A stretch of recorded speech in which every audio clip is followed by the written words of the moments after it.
Hi everyone, Notion Mail has been announced along with 3 new major features that any one of which alone would be a major event in Notion world. So these are incredible new capabilities within Notion and the Notion ecosystem. We're going to cover Notion Mail first, and then each of these 3 new features. The 3 features are Notion Forms, Notion Layouts, and layouts may not sound exciting, but when you see what it is, it's an incredible new expansion of our capabilities in Notion, expanding how we lay out our database pages.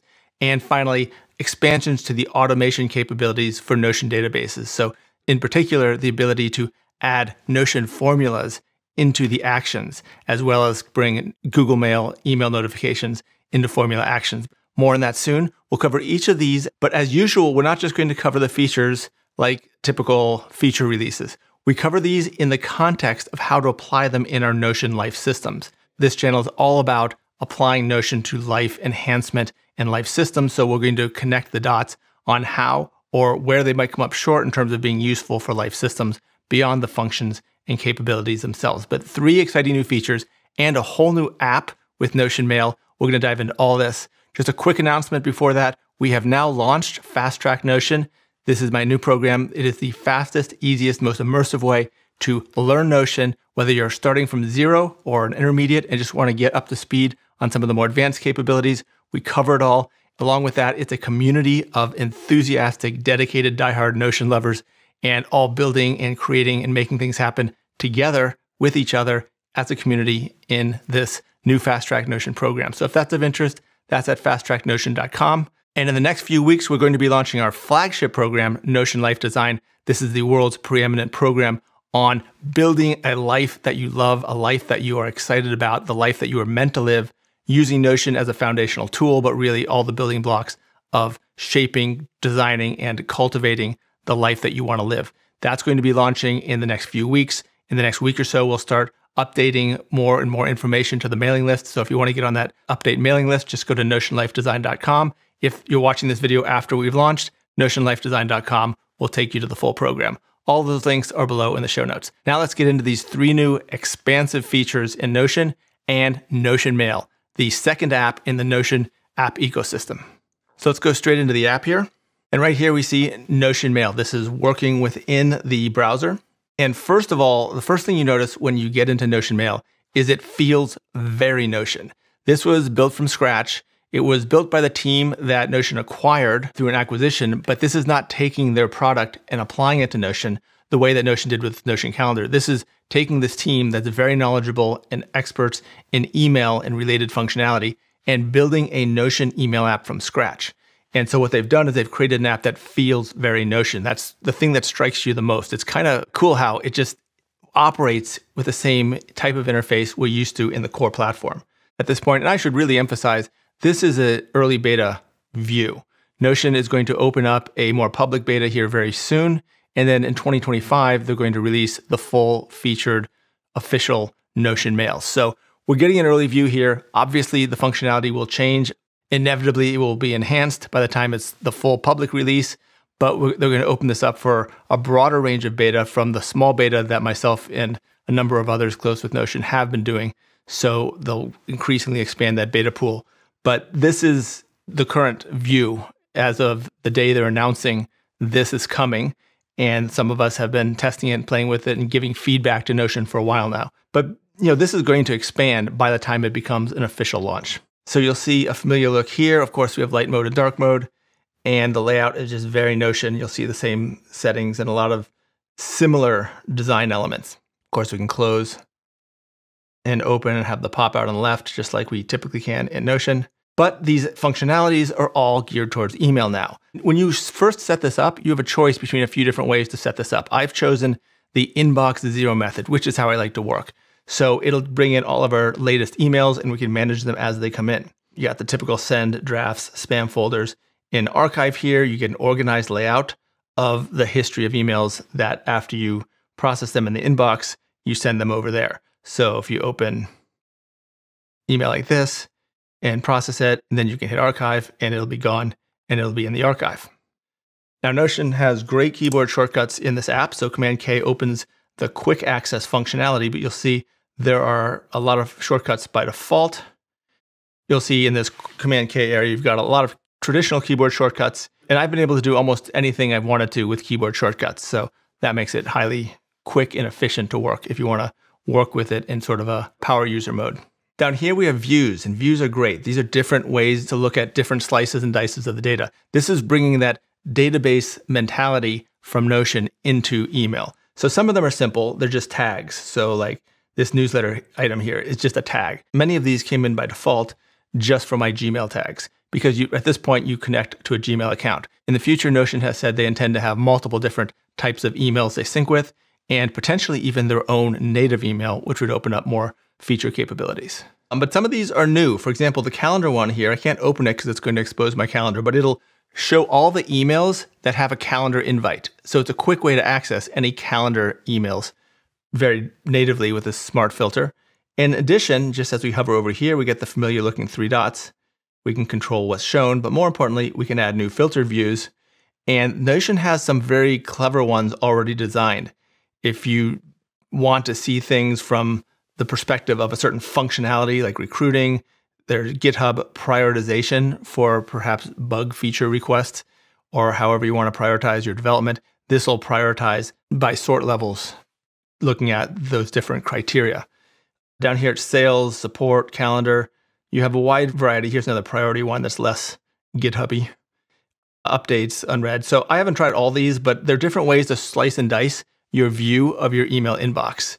And of course, you can have the default one for inbox above and then have these views set below. So you have multiple quick views based on whatever criteria you need. This is pretty thoughtful. This is basically applying that database approach that we used to in Notion. And of course, starred is functioning here just like a tag. If you look at some of these and click here, you'll see all the tags that are assigned here. Starred is just one of the tags, but you can create whatever tags you want. And then process up here, you've got the similar 3 dots up here. You've got the up and down arrows to quickly move through your inbox, just like you do through your database entries.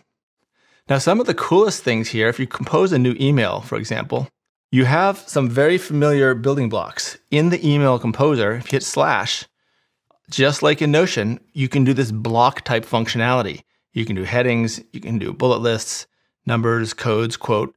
Callouts is a particularly cool one, especially in an email. So that's kind of fun.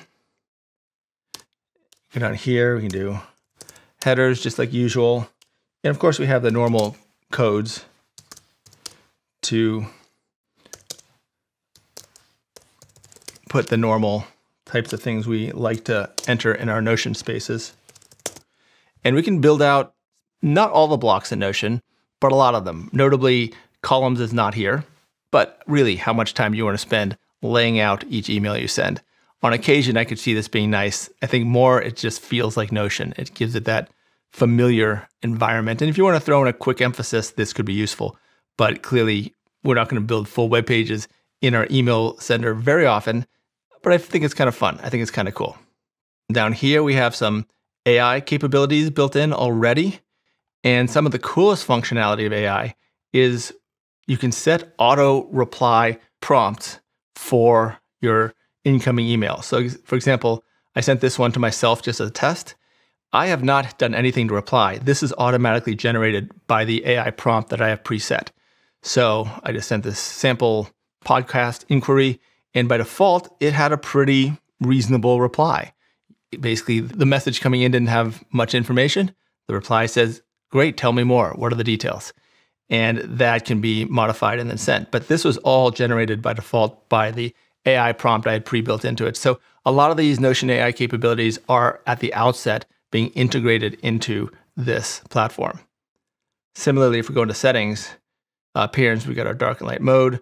If we go into autopilot here, here's where you can start building more AI prompt instructions for how the Notion Mail AI system will help support you. Down here, we have the templates that we talked about earlier. Shortcuts are great. This lays out all the shortcuts that are currently available, which I have found to be pretty comprehensive. And in settings, another key thing is snippets. Snippets is you can pre-write standard responses to simplify and expedite interactions that are more routine. Of course, you can always modify them, but it lets you put in a default response that you can then tweak as needed. So pretty thoughtful and pretty fun, and feels very Notion. It's the first new app that really felt Notion. Notion Calendar has some integration, but it doesn't feel as Notion as this because it wasn't built from scratch as a Notion app. Now, I will say the thing most missing from Notion Mail is integrations with Notion. It feels Notion, it looks Notion, you log in with the same login as Notion, but there really aren't integrations with Notion itself, the core software. There are no database integrations at this point. That's where it becomes something special, something beyond what we could get elsewhere. And I think that justifies it being a Notion app, that it integrates with our core systems. So at the moment, what we've seen so far doesn't really give us new enhancements to our systems. It gives us a nice email tool, which is nice in and of itself, but it doesn't give us any enhancements with our Notion systems. I would love to see, for example, the contacts that you interact with here automatically syncing with a contacts database in your Notion workspace. Or you could easily mark, in the way you mark a favorites page, you could mark an email and have it by default go into either your action items database or into one of your knowledge vaults or media vaults, so it syncs with your knowledge management system. You don't want every email coming into your email system to be syncing with your Notion system, but you want to be able to select the ones you want, and you want to be able to have them sync with the right place, ideally assigning tags and properties so that they'll pre-filter without having to do any more additional processing. So those are things I would expect Notion Mail to do in the future. Those are not things they've announced, but that is my thinking of what would make this an app worthy of the Notion name that syncs with our Notion systems. And I do believe that some variation of those will be done at some point. Hopefully by the time they launch the public version, but if not, I'm hoping they come soon after, because that's really what makes it worthwhile. Now, I will say, my view of the app ecosystem, I'm a big fan of this. I think this is a great concept for two reasons. One is I think it's going to solve the offline mode problem. Now, I have not heard Notion say this. This is my speculation and my thinking. But the reason I love this idea of calendars in the Notion ecosystem and email and other apps is that one is it gives us a way to have off mode line for the most important, most frequent interactions we have with the system, since it's so challenging to get the core system to do offline mode. And that doesn't seem to be on the near-term horizon. So I see this app ecosystem as a way to have offline mode for key functionality. Similarly, because Notion is a platform where you can build with your own Lego blocks and build your own personalized software, it doesn't have the polish and the finish of a dedicated software tool designed for a specific purpose. I see this app ecosystem as a way for us to have those polished interfaces in key areas, high-touch elements where we interact frequently with our system, such as Calendar being an ideal example. Now, Mail is not something we currently have functionally in Notion, so this is a new functionality altogether. When it connects and we can send and save elements of our inbox in Notion Mail in our core Notion systems, then it becomes an enhancement of our Notion system. But as we get more and more apps around our core system, I expect them to polish the interface for the most frequent interactions as well as expand capabilities. That's why I'm so excited about this app ecosystem. It's been a bit controversial among Notion users, but I'm a fan of it because I believe it's going to give us partial offline mode and more polished interfaces for key areas. I think it's essential that Notion creates apps that are great on their own, independent of the Notion integrations, because otherwise we're just not going to use them.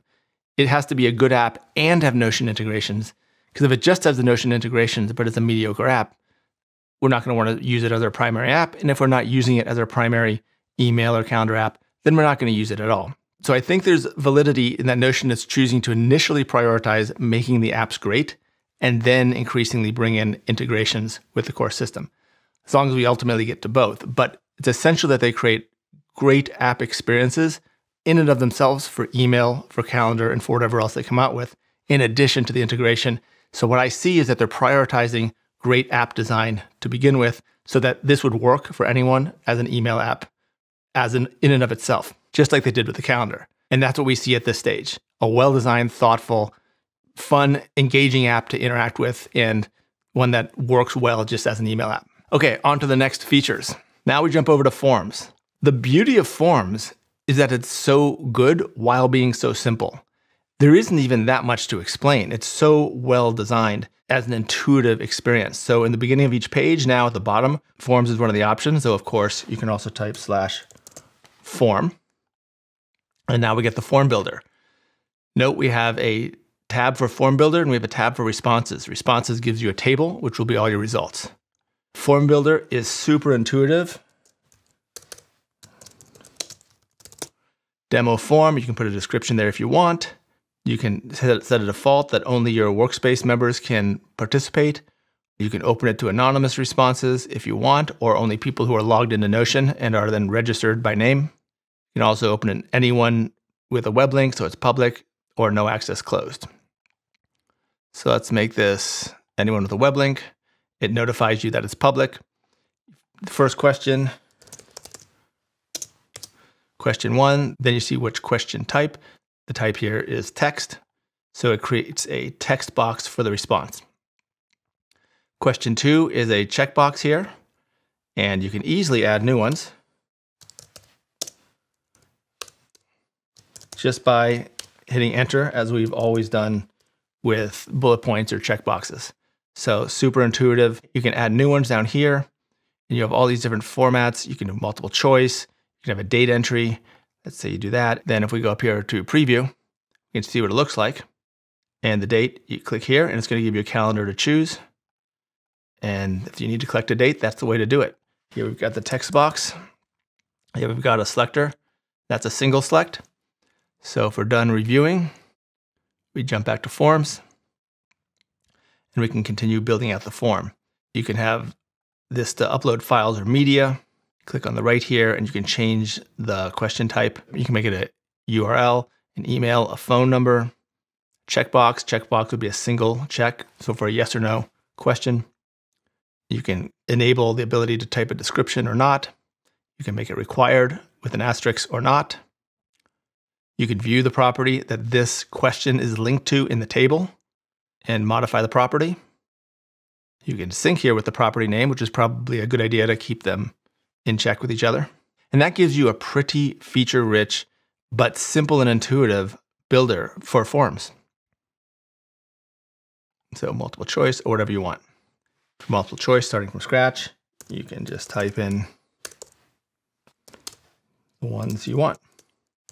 So it's that simple. When you're done, you will share the form, and you get a link here based on the settings you set.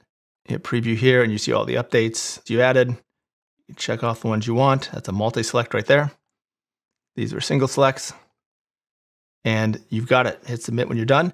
The person who submits it usually gets an email, in my experience in testing this, that they've submitted the form, so they know it was submitted.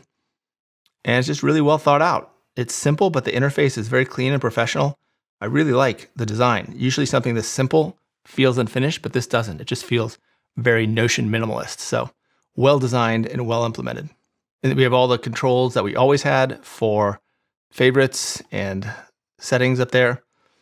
Should note that if we go through and answer a few of these, we can then see the results and submit that. So the response has been submitted. Then we go back to our forms, we go to our responses, and now we got the new submission here that was just submitted. And you see all the data that we submitted. All the properties are filled out in a normal database, and now we have all the full controls of this database with all the information that has come in. So that's Notion Forms. I think it's really well done and very powerful, yet very simple and intuitive. Now, how does this fit into our systems? This is nice, obviously, for collecting public data, surveys, feedback from customers or whatever. That's, as always, a good use of forms. Where I see this really fitting in with our systems is as a data input simplification interface for ourselves and for our team members. This way, instead of people going into the database itself, risking messing stuff up, or just the clutter and the overwhelm of a database table, this way, they can have a simple, clean interface where they're not touching the database.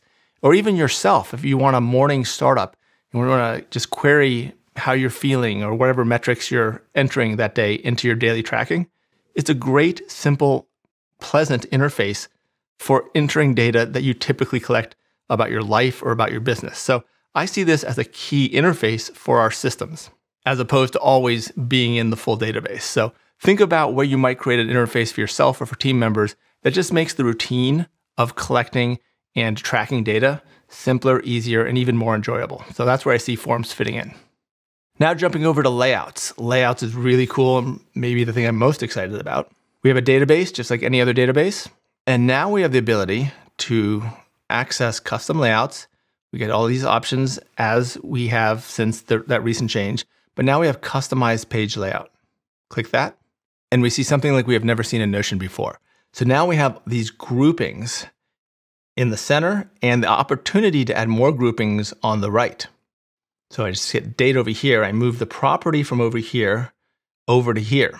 Now we have a number of things we can do here. So first and foremost, inside this group here, this is the main property group.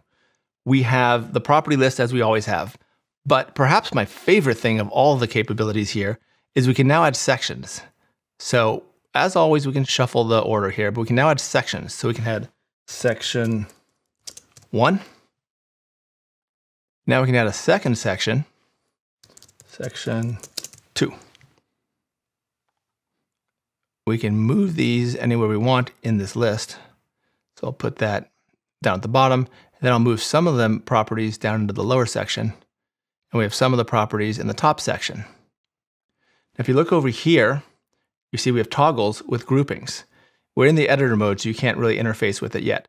But if we now apply to all pages, and we open one of these pages, you'll see we have 2 sections, each with toggles.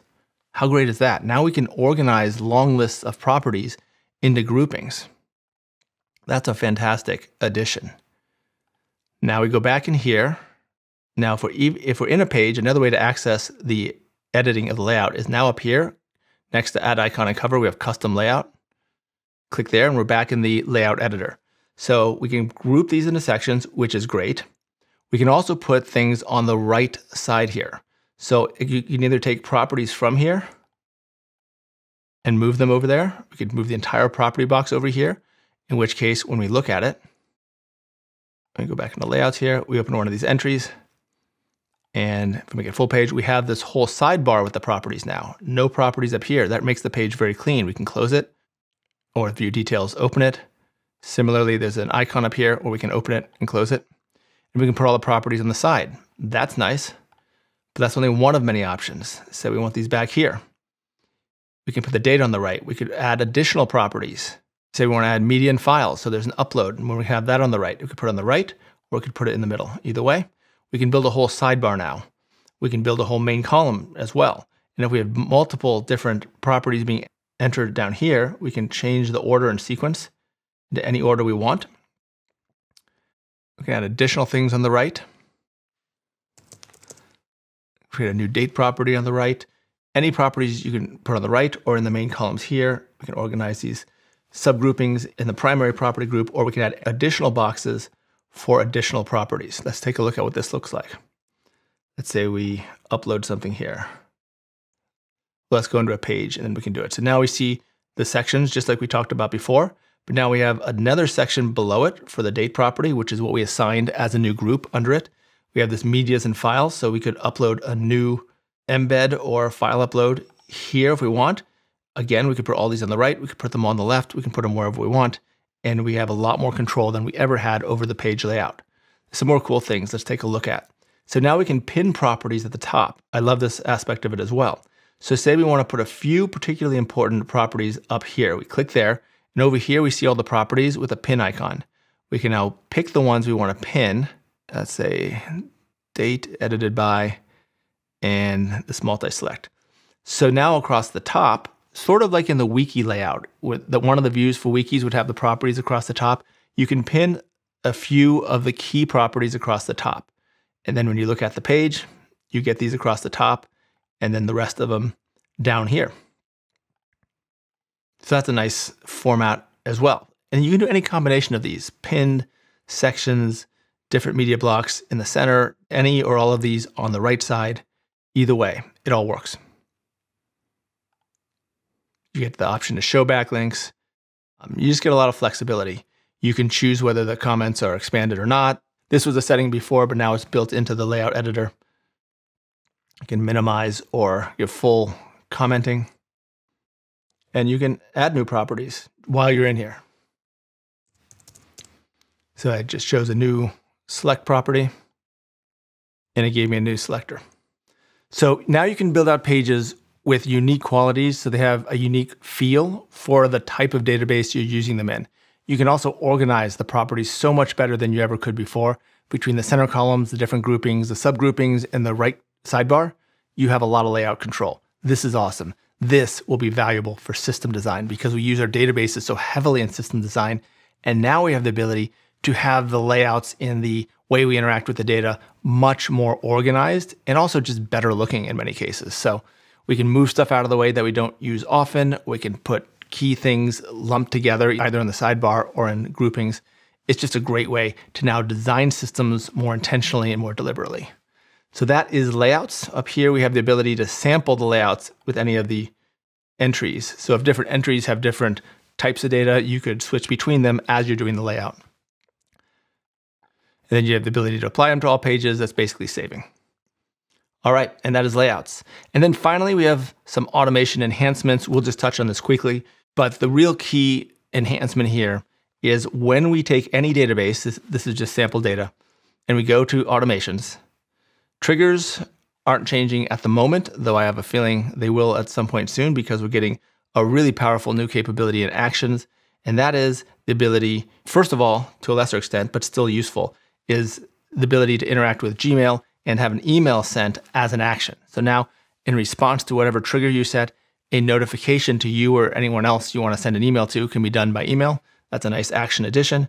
But even more powerful, if you click to find variables or you go to edit property and pick a variable, you can now bring in the formula editor and you can apply formulas as actions in response to triggers in your automations.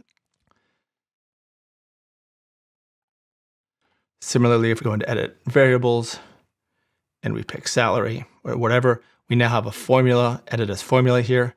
We can bring in the formula editor and apply all the functionality of mathematical formulas as well as the coding capabilities of Notion formulas. This massively enhances what we can do with formula actions.